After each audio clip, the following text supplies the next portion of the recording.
Hello everyone, I'm Manna. That's Arya and Loki playing down there. Maru and Momo are probably rolling in catnip because I had to use that to get them to come in from the balcony. When we last left off, um, we started Zach's story chapter. Isabella came over after crazy night at the realty office. And yeah, we're getting ready to start the morning. So we can review our journal real quick. October 25th. The frightened Isabella Santos knocked at Zachary Steele's apartment in the middle of the night. Shaken, she refused to see what happened. Zachary let her stay regardless. Good. Relationship? Nothing's changed. Okay. So, we can just get right into it. You guys are having a field day back there, aren't you? Yes, they are. I love how cute they are. Loki is getting spayed soon. By the time you guys see this, it'll have already happened. The first few notes, while muffled, are enough to wake me. In the end, it became one of those nights when sleep passes like a blink and is plagued with vague, fuzzy thoughts. I lift a hand to rub away the drowsiness from my eyes, although it does little to relieve the gritty, burning sensation from my eyelids. Outside, the sun has yet to peek over the horizon, but night has already given way to the cool morning light, washing everything in subtle gray hues. At this hour, the entire city remains unstirring.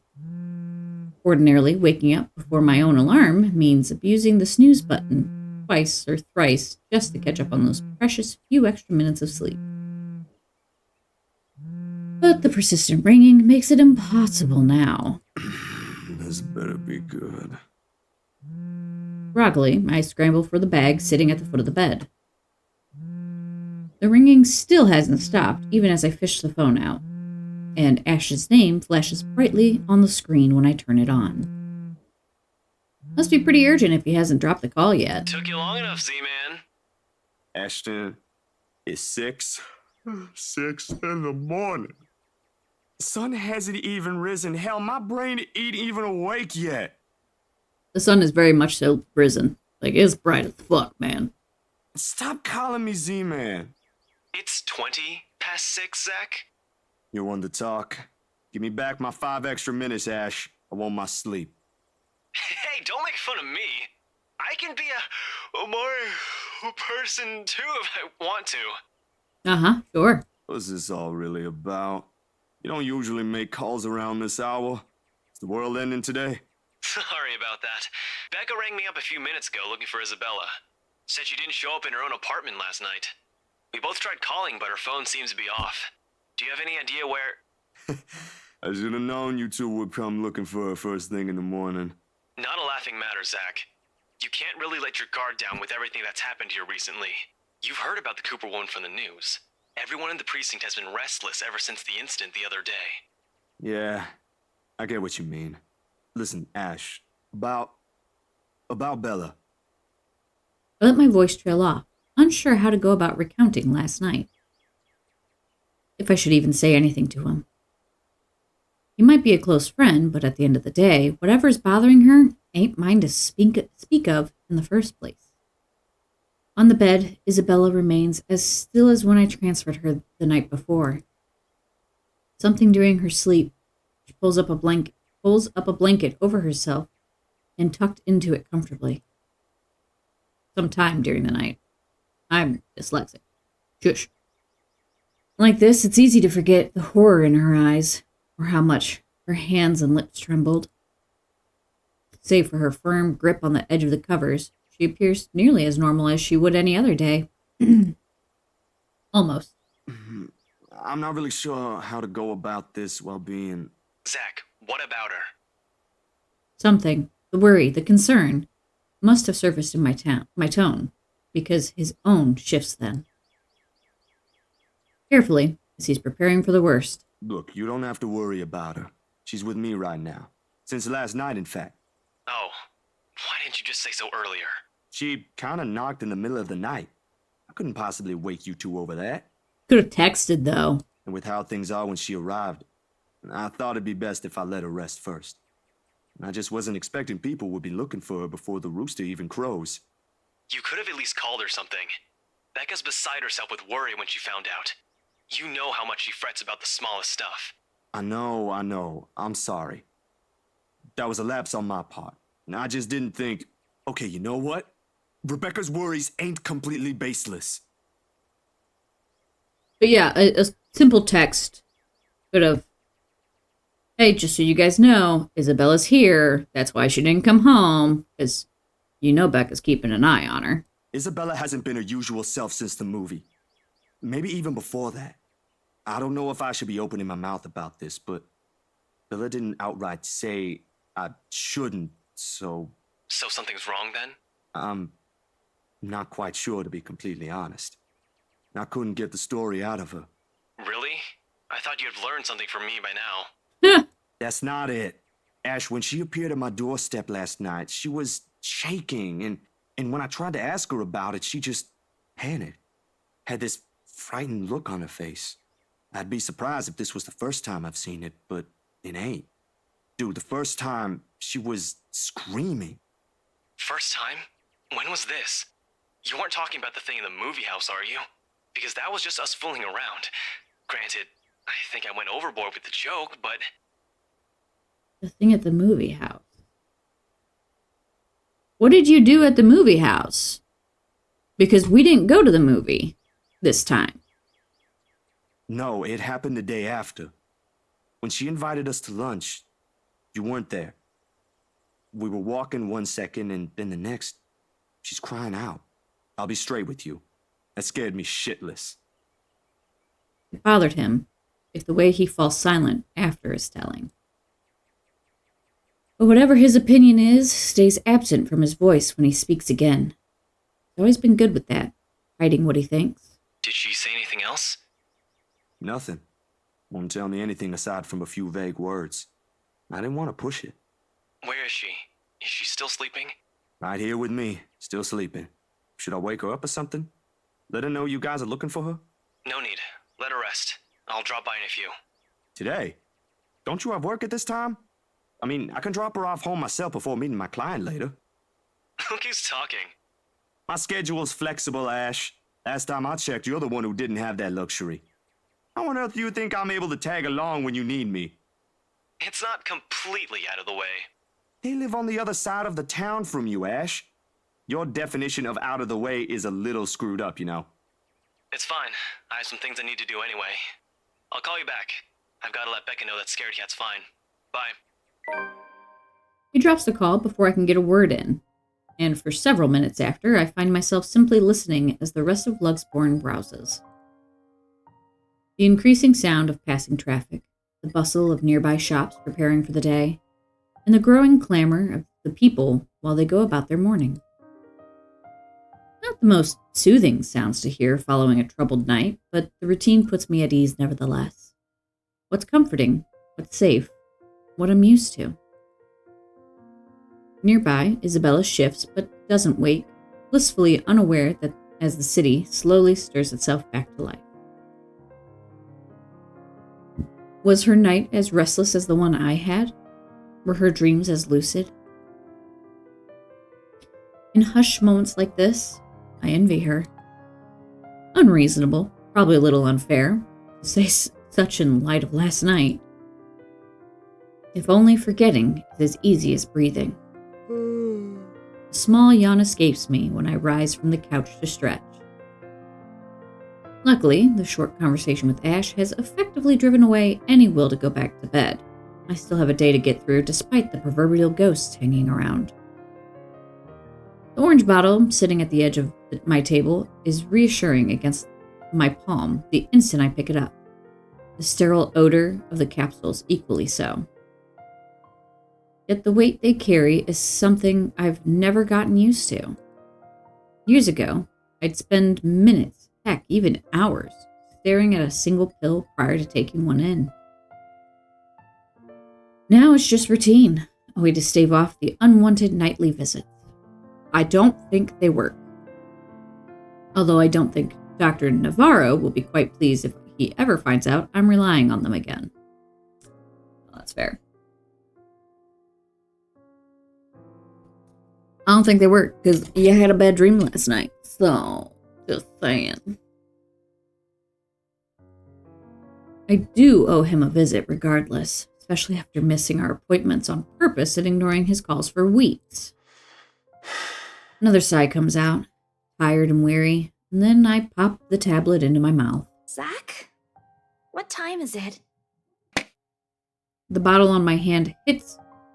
Okay, the bottle in my hand, what it should say, because you're holding it. I don't know if this was translated from another language or what, but frequently the on and in are messed up. The bottle in my hand hits the table with more force than necessary. Much as I trust my friends, there are some things I'd rather keep to myself. Morning, Bella. Did you sleep well? She answers the question with a long, drawn-out yawn, one reminiscent of a child. A chuckle manages to come out of my mouth at the sight. In this manner, it's easy to mistake her for someone too young for responsibilities.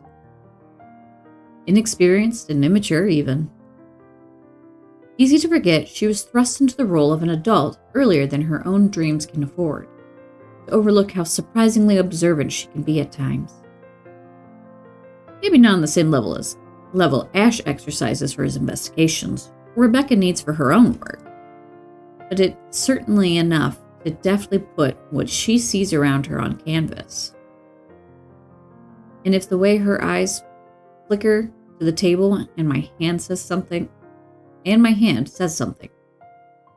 it is that I won't be able to avoid the question this time. Only a little. I don't remember how I ended up on the bed, though. My doing. You didn't look very comfortable sleeping on the couch, all hunched up like that. It would have been enough for something temporary. Sorry I stole your bed. I don't think he minds. Hey, it doesn't matter. Besides, what kind of gentleman would I be if I leave a lady sleeping in such uncomfortable conditions? Well, good boy. Not in this house. My Nana will give me a tough scolding if I ever did that, I'm telling you. Thanks a lot, Zach. I know I barged in at a very inconvenient time last night. I wasn't really thinking when I did, and... Hey, it's cool, Bella. I ain't mad at you. That's what friends do. You guys are welcome here anytime. Although Ashton abuses the anytime part a lot, I don't really mind. We might have less wiggle room if all four of us are present, considering the size of this place.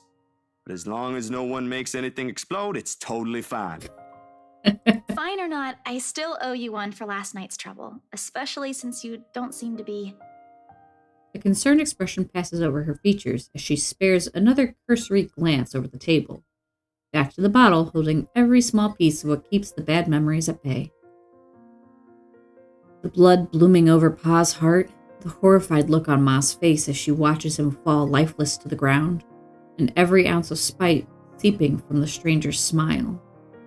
Yeah, I don't think them pills are, keeping the memories at bay. I think they're still there.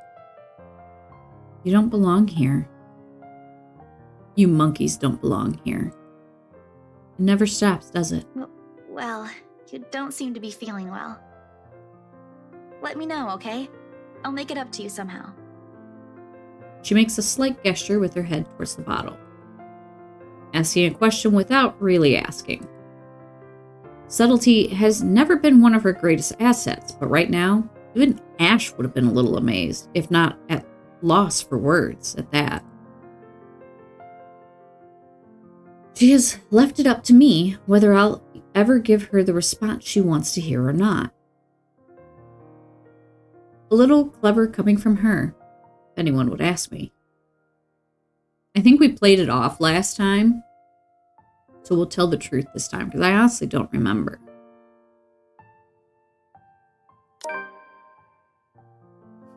I mean, I may have gotten an achievement for telling the truth or not telling the truth. I don't remember. And nothing's popped up, but it is what it is. But it's never easy, ain't it? Talking about my own Problems, that is. It will never be. Not by a long shot. Not when I've let it stay this way for so long.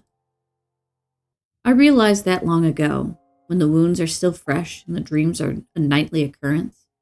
You can't force yourself to get better or move on to better things. It is what's normal now, and I can only cope. The question in her eyes may be unwarranted, born simply out of curiosity and sincere concern for a friend. I don't owe her an explanation, in fact. But of all the people I keep close in my life, she's probably one of the very few who perhaps I can trust with this.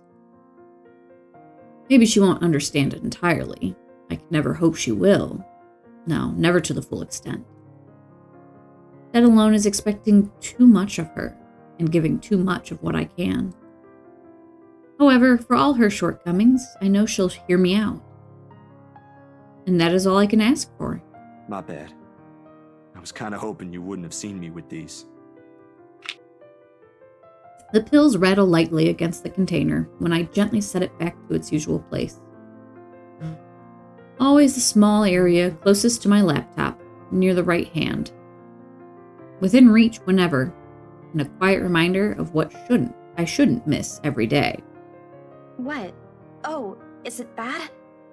I was just thinking that maybe it's a cold like Becca's. Do you need me to get anything from the store? Soup or something? There's one nearby, right? It's cute that you think it's, that. I can run real quick and... No, nothing of that sort. I'm perfectly healthy right now. It's really difficult to say, but can you promise me you'll listen at least? What is this about, Zach? I should have been upfront with you about this a long time ago. But Ashton found out without me telling him anything. But you already know how that guy is. Can't hide anything from him. If it's something you're having trouble saying, you don't have to force yourself to tell me. I'll forget I ever saw anything and won't ask questions. Promise. No, I need to get this off my chest eventually. Besides, we're already here. Might as well finish what I started, yeah? If you say so. She takes a seat on the couch, her posture easy and open, and her smile honest. As if this is just a simple talk between two friends on a regular day. It is far from one, but her unreserved air is enough to stamp down the twinge of unease that threatens to come up. Let's hear it then. And she does. True to her words, she listens while the story spills out of my mouth. Of my ma and pa, the little old diner across the pond, and what it left in me that day. I can't recall most of it now, my own account jagged with a few missing details here and there. The passing years have eroded most of my recollection of the whole incident. Well, that's good, at least. All except for that one moment in the kitchen. The ringing of gunshots are as vivid as it sounded that day. Even my hysterical screams the moment Pa's body hits the floor motionless, his lifeblood flowing out from under him. And the gunman, he was smiling. He was smiling when Pa opened the door to welcome him. He was smiling when he put a bullet to Pa's chest and Ma's head. I've heard stories of how the world can be a cruel place for people like us before. Never believed until that moment. Click. Nan and Gran took us right after that. Sis and I flew straight to New Jersey as soon as they heard the news. A few days after, Ma and Pa were laid to rest. And we have a new home a continent away. I didn't even get the chance to take my favorite pillow with me. They said something about the change of environment will be good for us. They had no idea the different kind of ghosts would follow me here. I expected questions, mostly those brimming with childlike curiosity and maybe some that are a little too hard to answer. But to her credit, she just sat there, lent her ears, and looked at me with no expectations or unnecessary judgment in her eyes. She appears wiser and older like this, easier to see the breadwinner in her. Her younger siblings are lucky to have her. When I'm done, after everything's been said, She wraps her arms around me. A bit awkward considering the gap in our heights, but it gets her sentiment across. But it's difficult to answer this in kind. I'm even supposed to reciprocate the gesture given my earlier apprehension. She pulls away shortly with a smile on her face. Not the reaction I braced myself for, but it's obviously better than what I imagined. Are you not gonna say anything? Am I supposed to say anything after? Like, apologize or something? I don't think that's very appropriate, but if you want to hear one, I can think of something real quick. Not really. Other people have something to say after usually. And they're not necessarily nice either. Oh, okay then. I won't. I can't think of something anyway. Sorry, I'm not very good with this. Who else knows, by the way? My older sister, grandparents, and just Ash and you for now. Maybe I think I should tell Rebecca too, but... But not right now? Yeah, not right now. When I'm ready. Like today. I'm sure she'll be willing to hear you out once you do. I don't doubt she will. I'm more afraid of how she'll react after. One step at a time, yeah? Ain't that the truth? Whew. Surprisingly, it feels good to get that one out my chest. I was a little afraid you'd be angrier. I didn't tell you earlier than today. I can hear the kittens playing with my witch bells on the front door. I'm not angry. I'm just surprised. You didn't look like it. I wouldn't have suspected. I suppose that's how it often is, isn't it? We all have our... what's the word Becca uses? Inner demons? Well, it's more of a phrase than a word, but sure. But this is something personal to you. I understand why you'd rather have a few people know. Yeah, no, that's totally fair. That too. Well, these past few weeks haven't been easy Oh, for hi, me. Loki. I didn't want to add that. Not after last night. Something passes in her face. Brief, fleeting, and disappears right before I can recognize what it is. You okay? Yep, no worries. I'll be fine. Unless I fuck up a QuickTime event or something. Look, about last night... Never mind. This isn't a good time. But don't lose sleep over this, alright? What's important is you got what you want to say out. And if you need me, I'll be here. You could, reciprocate and tell him what's going on. But, that's just me. I should be relieved. Her words are more than reassuring to my ears. There should be comfort in hearing those alone, and knowing I have another person to rely on if things ever go bad. But somehow, I find myself worrying more for her instead. I'll make another attempt to get the story out of her if I can. But this is a dance I know all too well, and with her, I doubt forcing her to say something would yield any results. Much as I want to imitate Ash, there's only so much I can ask that won't result in something a little over disastrous. At best, she'll stop talking to me until a week passes. At worst, I'd rather not risk it. Never seen her angry. Outright annoyed? Maybe, and often directed at Ash, but never furious. What do they say again about happiest people when angered? Besides, it'd be unfair to her after our little chat. So, food then? She seems relieved at the brisk change of subject, and as if it has been simply waiting for its cue all this time, her stomach rumbles at the mention of food. Rather loudly, as a matter of fact. Alrighty, Missy. We're going to get some chow now. Better be quick, though. Can't have your stomach starting a revolution on us here. Don't make fun of me! I'm not that hungry! Maybe a little. I didn't think I'd end up skipping dinner last night. And now we have one starved stomach protesting. Sorry, it'll be nothing fancy, since I'm a little low on stocks. I should probably drop by the grocery store after the meeting this afternoon. I can make a quick run for you if you want. Nah, I've got enough to put together something nice here. Maybe. Maybe. I fucking feel that. I could always improvise if we're missing an ingredient or two. It ain't like we're going for a Michelin 3-star status here. Also, didn't I say you're a guest? Is this a Filipino thing? Or just Rebecca rubbing off on you? The soft laughter that comes from her doesn't quite reach her eyes. Neither. The answer is neither.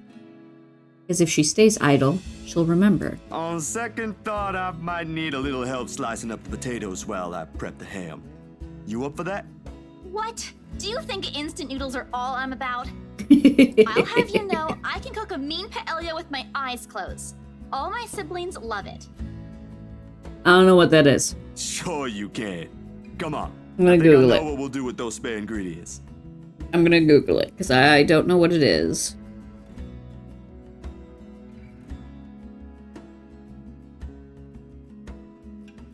Oh my god, that looks delicious. A Spanish rice dish from the Valencia region, named after the wide, shallow pan it's cooked in. Yeah, let me show more. Traditionally, it features short grain rice, saffron, and a combination of local ingredients like rabbit, chicken, snails, and beans cooked over an open fire. Today, variations include seafood mixed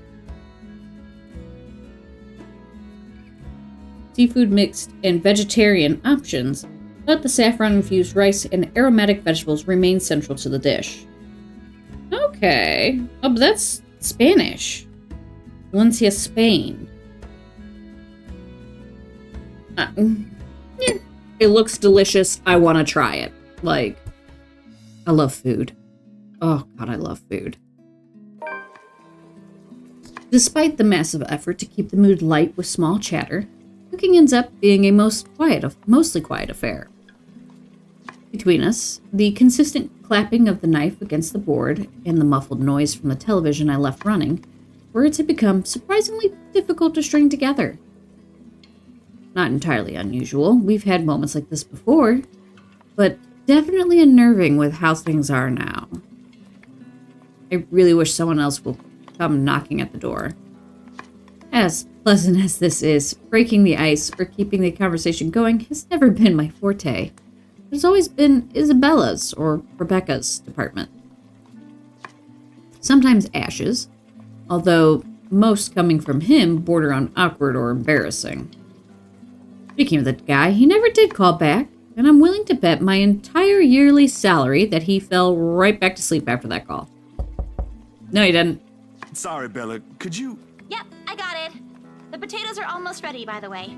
I turned down the heat just in case. You might want to check on them, though. Hold on, I'll be right there. Sheesh, wait up. If you keep rapping at the door like that, you'll break it down. That should be your clue on who it is. Ash. Oh, good. You're awake.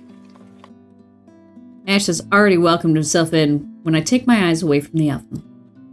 He's never been really keen with the notion of courtesies after he's warmed up to you, this guy. All 13 of my locks he broke can attest to that. Jesus, 13 locks? Hope he paid for them.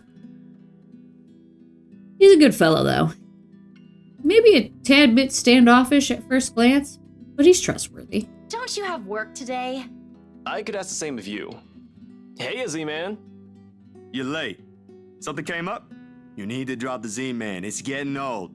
Sorry, I got caught up with something at the precinct on the way here.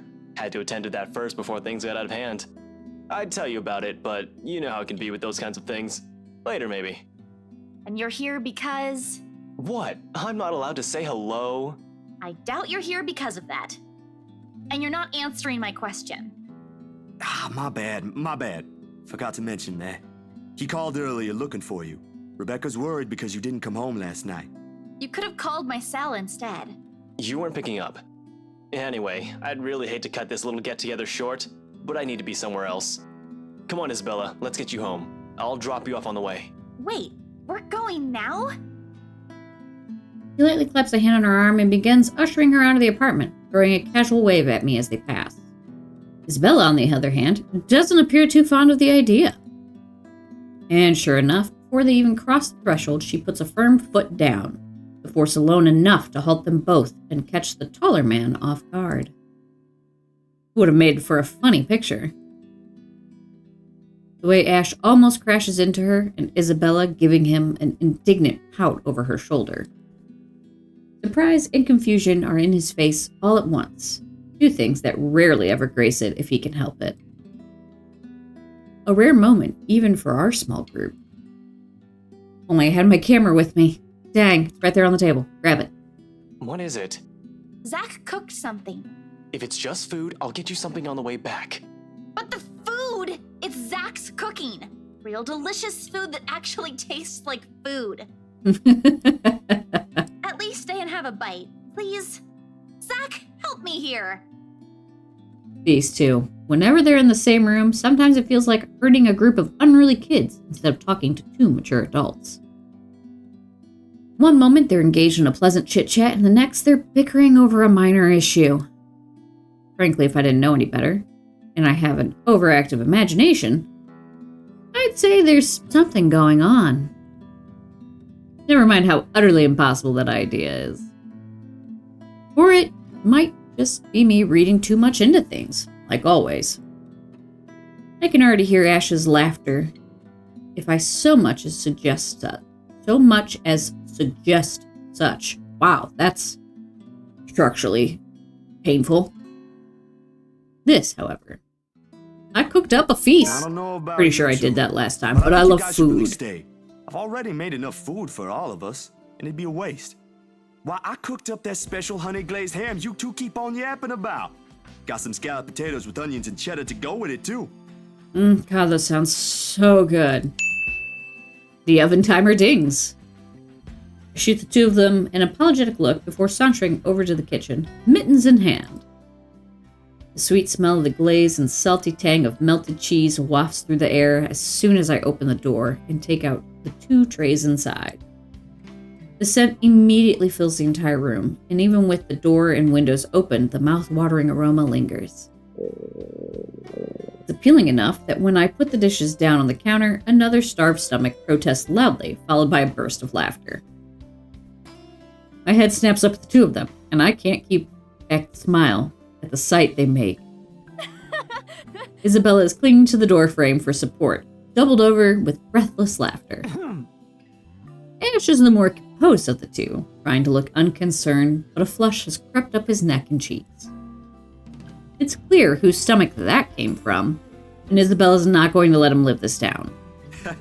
You're in no place to reject an offer of free food, Frey.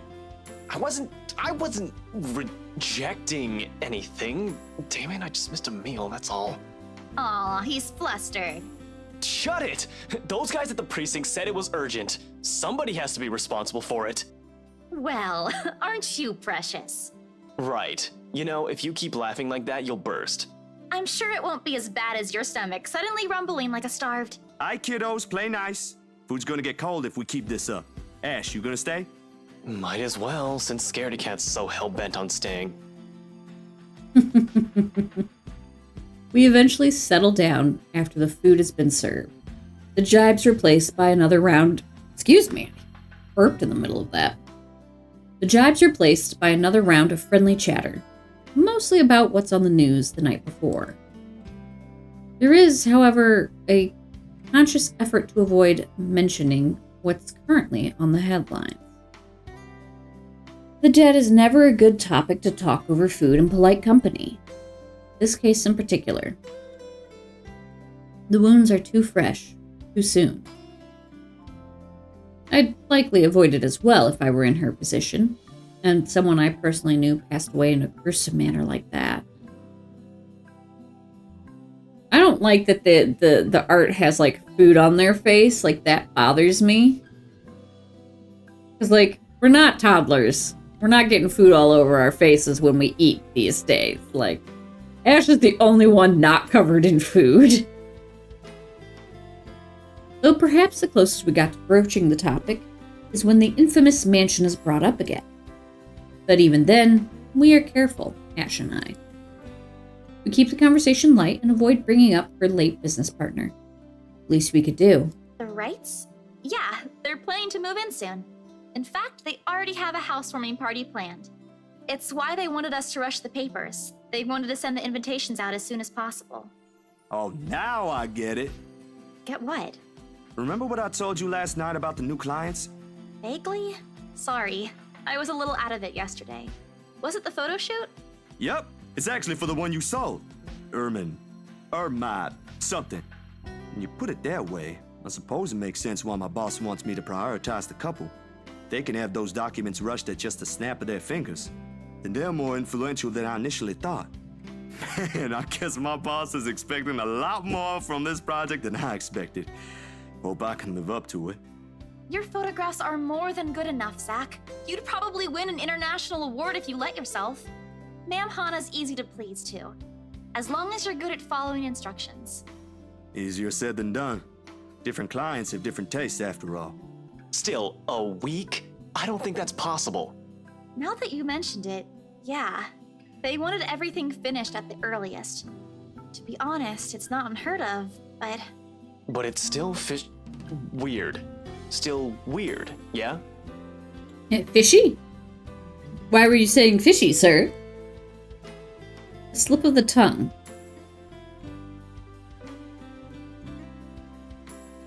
I don't understand how fishy would be a slip of the tongue. Still barely noticeable to someone who's already familiar with Ash's ways, yet in this moment, it's impossible to miss. I shoot him a curious glance, but he ignores it. Rather pointedly. I can't exactly say it's like that, where I'm just the middleman after all. As much as I want to comment on it, I only know what's on the surface, not the in and outs. It's just that BRC and my boss are more hands-on with the legal stuff this time, despite having a separate department dedicated to it. Maybe Mr. Wright helped with it too. They have their own legal team for this, don't they? Well, they should have one. Especially for a big property like this. They have, but like I said, it's off our hands. Rose and I don't handle this stuff in the office. If anything, to me, this just means I'll be able to send the rest of the funds to Papa's treatment earlier. I guess that makes a whole lot of sense. Officially off our instant noodle diet, aren't we? Ash, has anyone ever told you that you have an uncanny way of ruining the mood? The way her face changed. What? I was just saying. A few more months of stuffing your face with those, and I'm sure you'll start to look like a noodle cup. That's a pretty picture. At least Rude. I don't live off convenience store food. Or make poor, unassuming pressure cookers explode. Ah, I want to know that story. What? How did you... Oh, come on, Zach. Sorry, it just came up while we were cooking earlier.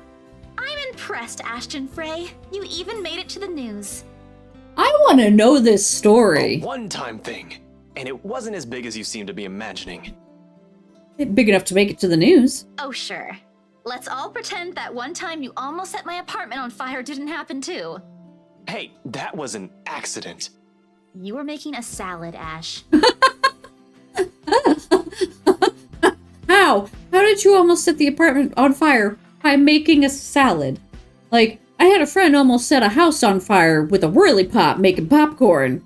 And thankfully, I was there and put a stop to that before it started. But like, how? I have questions. Can we please move on to a different topic? No. It helps, the casual talk. The harmless teasing, the mundane stories, interesting enough to let time pass unnoticed. By the time lunch ends, the shadows are no longer at the forefront of my mind. If it's the same for Isabella, for whatever troubles her, I can never tell. These things, the anxiety, the fear, they ain't easily seen and easily forgotten, after all. You go on ahead. I've got a few things I need to ask Zach. I'll be downstairs in a minute. Confusion briefly flashes in her eyes as she catches the keys he's tossed over. But he doesn't give her an answer and waves for her to go ahead. How sure are you I won't be driving away with your Shirley? You don't even have a license. Do you even know how to? Papa taught me how. I'm probably a better driver than you. See you later, Zach. Thanks for the food. Always has to have the last word, don't you? You're welcome. I'll send you the recipe for the potatoes tonight. The grin is back on her face when she leaves and closes the door behind her. For a little while after, we're left alone. Ash goes wholly quiet, listening, waiting for her remaining footsteps in the hall to fade. The earlier amusement is gone from his face, replaced by what I can only describe as trepidation. I know that look all too well. When he's like this, he's expecting shit about to go down at some point soon. That wasn't very nice, Ash. What was that with Isabella earlier? You're usually subtler with your questions. They hired you. Hired me who? Don't change the subject yet. What's really going on here? The Wrights. Luke and Hannah Wright. You said your next gig is with them. Is that what this is all about? Just be careful around them. You have no idea what you're dealing with when it comes to that couple. I'd rather you stay as far away from them as possible, but you're already here. Isabella's their real estate agent. Seriously, of all the people in Luxburn. Okay. I guess I'll just have to take your word for it. He nods, claps a comforting hand on my back, and turns to leave without another word. He's never been good with those. More often he fumbles with what he wants to say, but his actions alone are enough to tell me how grateful he is for the trust. Right, because you know he's a detective. So you know there are things that he cannot tell you. He wants to tell you, but he can't. So the most he can do is tell you, be careful. That's all the more I can say. Like, he can't go into detail about the investigation. He can't even tell you that he's investigating them. But from this context alone, we know that's the case. And the fact that I've played this before. But yeah, from the context he's just given us, he's investigating them. And he's telling Zach, be careful. He reaches for the knob as soon as he gets to the door, but doesn't turn it. Instead, he looks back and gestures with his head towards the table. I don't need to follow his line of sight to know what he's going to ask about. He's likely taken notice of it the moment he entered the room. You back on those? I haven't seen you taking them in a year. Yeah, I kinda had to. It got worse after the film fest. The dreams, that is. I don't think I'll be doing that again anytime soon. Heard about that. Don't drop it, though. You don't want Becca scolding you. She actually enjoyed the movie you made, and she's hard to please. Ain't that the truth? Consider that a small victory. You don't have to tell me. She already did. Rebecca and Bella both gave me an earful after I said the opposite. Promised them I wouldn't, but you can never tell. Hopefully, once I feel better, I'll be able to think about it properly. Speaking of Bella, she didn't open up to me, but maybe with you and Rebecca. Yeah, I'll try. I can't promise anything, but I'll talk to her. Thanks. That's all I'm asking. This time, when he reaches for the door, he lets it close fully behind him without glancing back. A mild draft sweeps into the room as I close the door behind him, slightly disturbing the papers on the nearby fridge. A lone note flutters to my feet, the letters on the surface glaring at me with mute intensity. Ermengarde Mansion, H. Wright, 11 a.m. for luxury living. After Ashton's warning, they all hold a different meaning now. Okay, I'm gonna call it here, because that was a lot.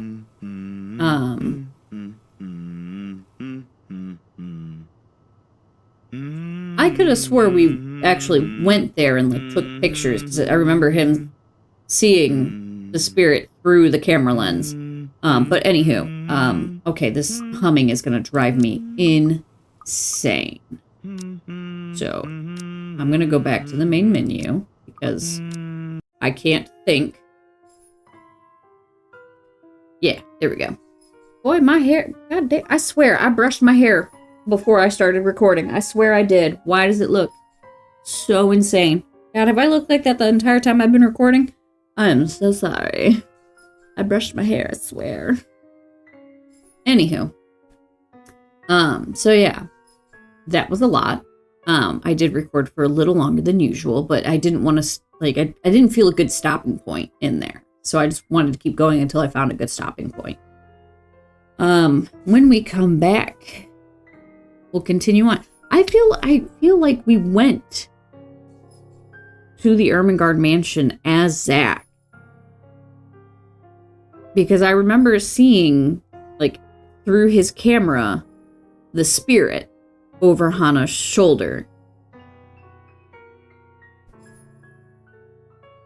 Maybe it's a flashback? I don't know. I guess we'll find out next time. And like I said earlier, By the time you guys see this, Loki will have gone to her spay appointment. She's a tiny thing. Loki is barely pushing 5 pounds. And Arya is probably getting close to 7 pounds now. I'll have to weigh them. But they're doing good. They're happy, they're healthy, they're playing. Momo is sometimes playing with them. Most of the time she wants nothing to do with them, and if they come anywhere near her, she smacks them. So, but she is making progress with them. Maru is like, he loves them, but he's definitely ready to have a break from them. So I have to like separate them from time to time so that way he can get a break. Because like, it's so funny because I'll walk in and the kittens are just rubbing their faces all over Maru, and he's sitting there like, dear God, help me. It's too funny. So, anywho, that's really all the updates I have for you guys currently. So yeah, when we come back, we'll continue on, and I'm not sure how far through the game I am, but if you guys have any recommendations for games that I should do next, feel free to leave them in the comments. I would appreciate it. Until then, I will see you guys later, and I hope you all have a wonderful day. Remember to do something nice for strangers. You just might save a life. Bye.